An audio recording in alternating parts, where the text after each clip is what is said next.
de la CAF. On va passer cette fois-ci à un autre registre, toujours en football, pour parler des championnats d'âge. Les championnats d'âge, les championnats de moins de 15 ans, de moins de 17 ans et de moins de 20 ans. Pour l'instant, c'était déjà les démarrages des championnats de moins de 15 ans le mercredi dernier au terrain Oujana dans le complexe sportif stade Tata Raphaël. C'était en présence d'un des membres du comité de normalisation. Il s'agit de Monsieur Sabin Massini qui a donné le coup d'envoi et qui a réagi justement après avoir vu quelques équipes prester pour les comptes justement de ce championnat provincial de moins de 15 ans. On va les suivre.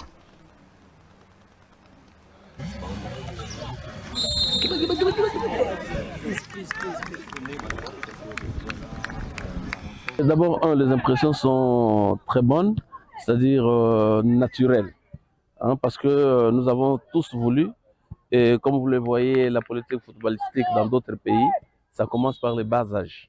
Et chez nous, comme nous avons pris conscience de cela, je crois que vous voyez un peu le talent naturel que les enfants ont. Il y a des gestes qu'ils font, hein, qui sont d'abord, avant tout, un don naturel, un talent naturel, et puis ça va exploser.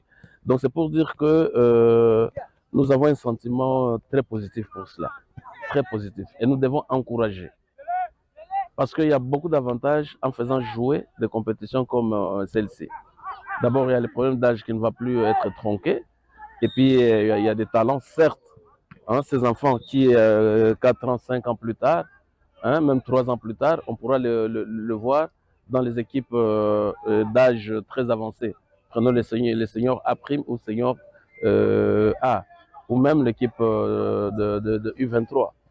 Donc c'est là où c'est une autre joie. Ce que vous dites là, le dirigeant de ces championnats, de cette ligue, va vous contredire. Parce qu'ils savent comment ce championnat est organisé. C'est avec l'accompagnement, si pas, pour autant dire avec le sponsoring, si pas avec le financement exclusif de la fédération. C'est pour dire que la fédération en est consciente et la fédération s'est dit en tout cas, je ne peux que commencer par là. Donc je crois que ce côté-là ne doutait de rien aussi longtemps que nous sommes encore là et nous laisserons une très très bonne politique, une politique solide là-dessus qui va cimenter au fait les équipes d'âge et nous allons arriver à notre objectif. Donc là, vraiment, vous avez l'accompagnement tout azimut de la fédération. N'ayez aucun doute sur ça. Pour aujourd'hui, je crois que c'est ce que j'ai dit là, en les expliquant en français et en lingala, qu'ils tiennent bon. Parce qu'en fait, l'avenir de notre football dépend d'eux. Hein, nous n'allons plus avoir des brisqueries, des choses comme ça, où les gens sortent de je ne sais où, qui viennent jouer au football. Mais eux, comme ils sont là, ils commencent déjà sous nos yeux, avec l'encadrement qui est celui du gouvernement, parce que ça, il faut les souligner. Nous allons aller avec eux jusqu'au bout. Maintenant, là, avec la technologie actuelle, avec les images, nous sortons d'une Coupe d'Europe et d'une Copa de l'Amérique. Sûrement, les jeunes gens ont vu à la télé et puis chacun va chercher à pratiquer ce qu'il a vu. Voilà, c'était le membre du comité de normalisation, Monsieur Sabin Massini. On va également suivre cette fois-ci le président de la Ligue nationale de football de jeunes, Monsieur Zéphir Kaninda, qui a également intervenu lors de cette ouverture des championnats des jeunes.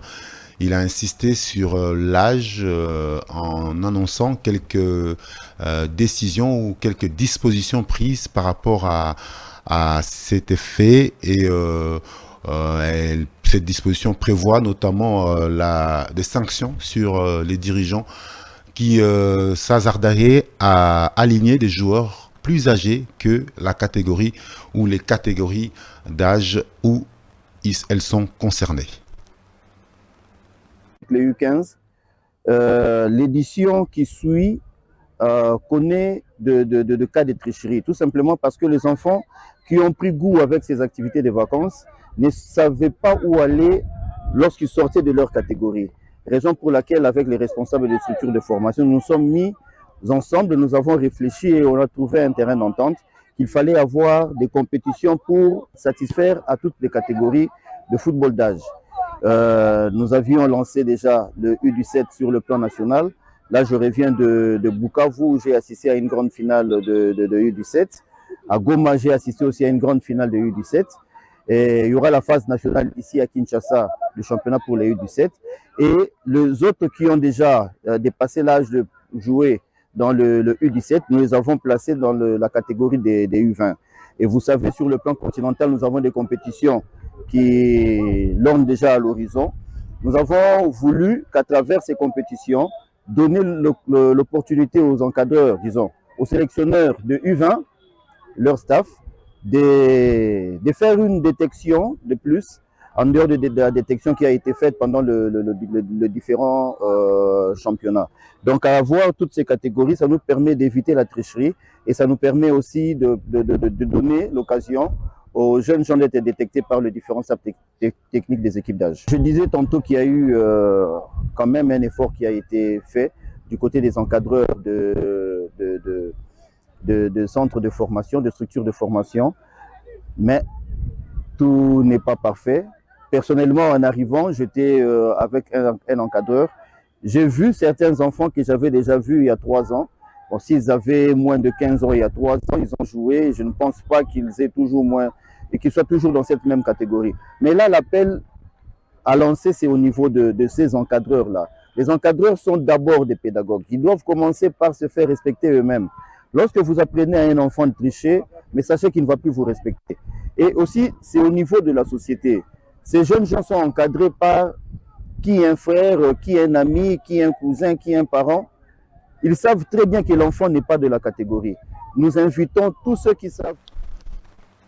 Et après, le président de la Ligue nationale de football de jeunes, Zéphirin Kanenda, écoutons à présent quelques avis rassemblés de joueurs de moins de 15 ans qui ont donné leurs impressions après le démarrage de cette compétition d'âge.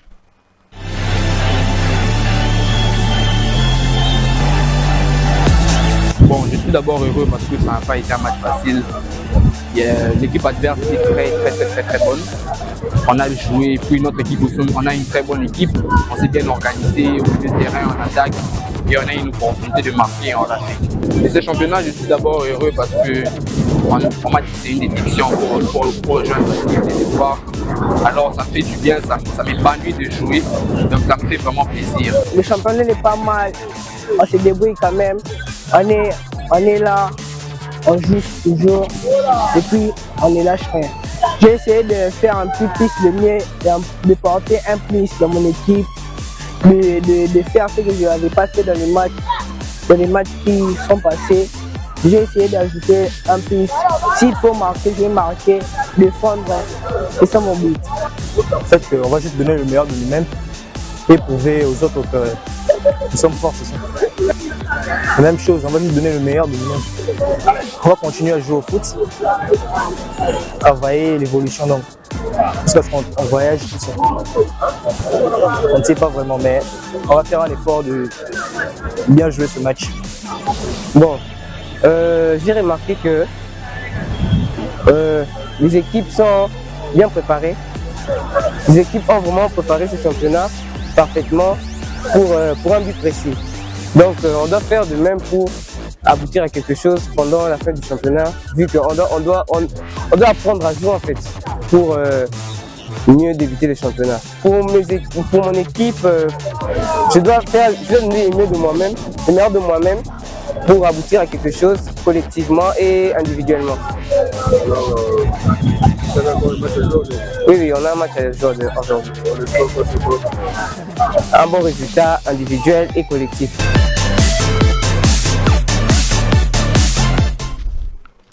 Voilà, c'était là les réactions de différents joueurs des moins de 15 ans. Le championnat des moins de 15 ans qui s'est poursuivi ce lundi avec les résultats notamment de la 7e journée. FA a perdu 0-1 face à Seforbel. FF Academy a perdu 0-3 devant FEC Chamala de Njili.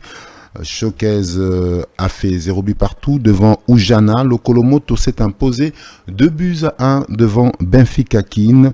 Betabale et Athletic Academy se sont séparés sur une victoire de Athletic Academy 2-1. Et puis Eclasport a perdu 1-4 devant la formation des AC Normand. Magné Maignan également a perdu face à KFA sur le score, sur la marque de 1-2. Et puis Ofranel s'est imposé sur le score de 3-1 devant Diogo School. Ça, c'est ce qui concerne en tout cas le moins de 15 ans. Pour le moins de 20 ans, le coup d'envoi a déjà été donné le jeudi dernier pour la première journée.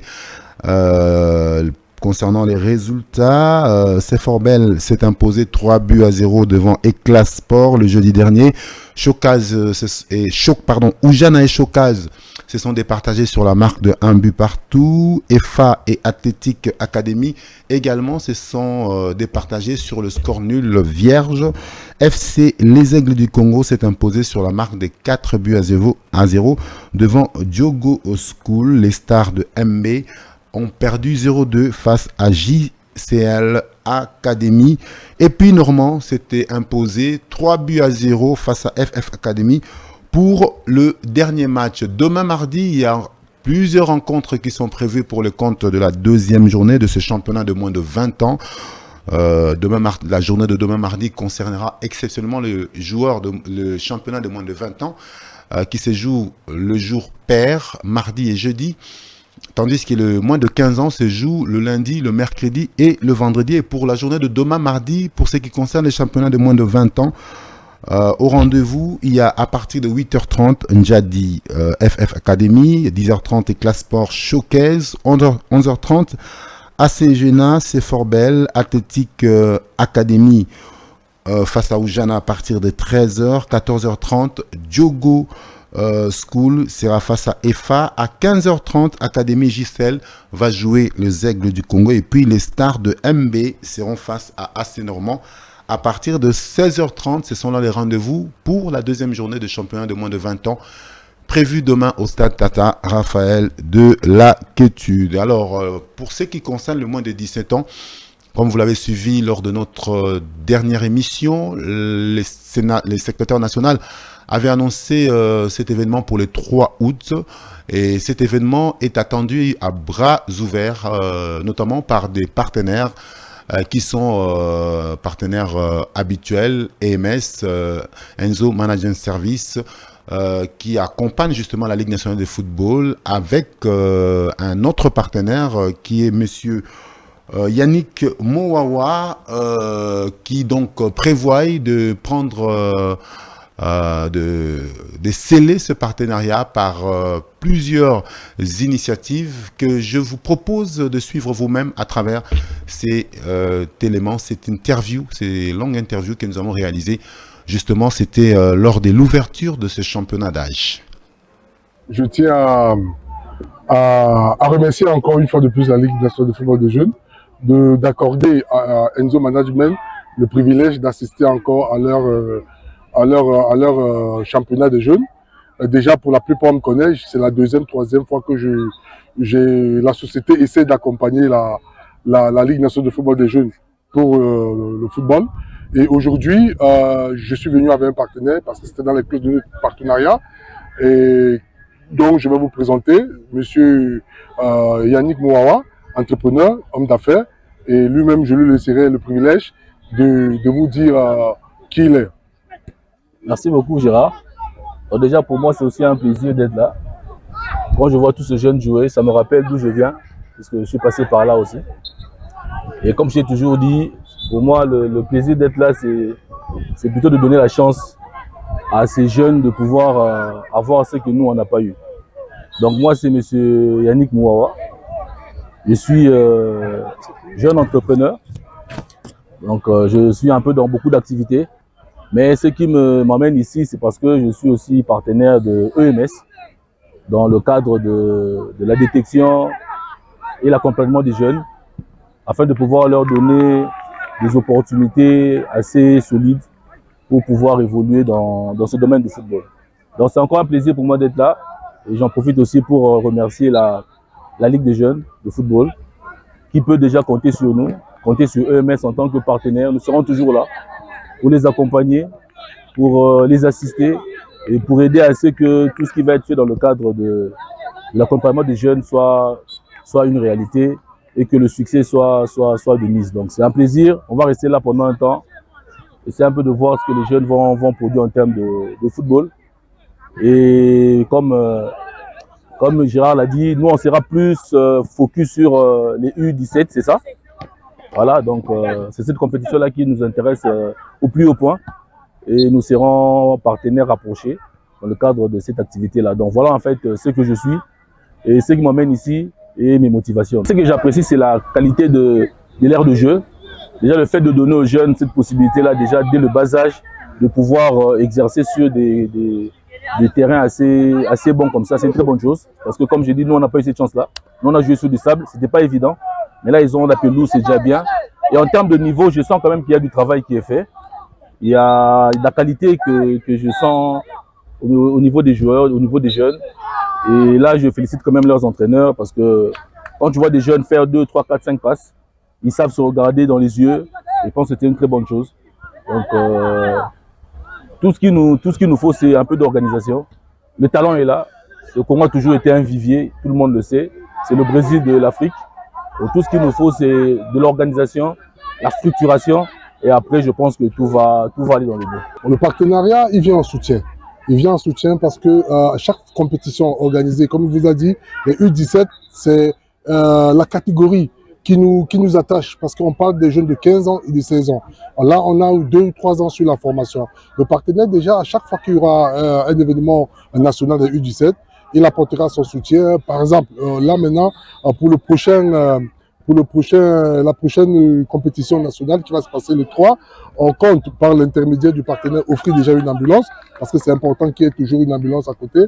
On pense aussi offrir de l'eau pour tous ces jeunes qui vont jouer et aussi on voit comment on pourra offrir des bons aux meilleurs joueurs, aux meilleurs buteurs pour participer, pour passer à l'une des entreprises du partenaire, une boulangerie, une grande boulangerie pour se ravitailler à tout moment. Et on pense aussi, par la contribution du partenaire, faire venir des agents de joueurs du Golfe et de la Croatie.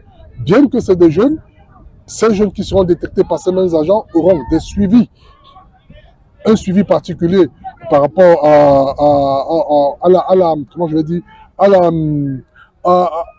la vraie spécialité de EMS, l'accompagnement et la promotion. Donc ces jeunes seront accompagnés dans le but de leur perfectionner leur qualité et améliorer les défauts dans le seul but de leur trouver des équipes locales autant pour moi, des équipes étrangères aussi. Donc avec le soutien d'un tel partenariat, nous pensons que la politique que nous allons mettre sur pied pourra vraiment faire fruit. Donc là, je voulais peut-être insister un peu sur ce fait-là, c'est que ce sont quand même des recruteurs internationaux qui seront là pour la journée du 3, donc qui viennent de la Croatie. Voilà, allez, on va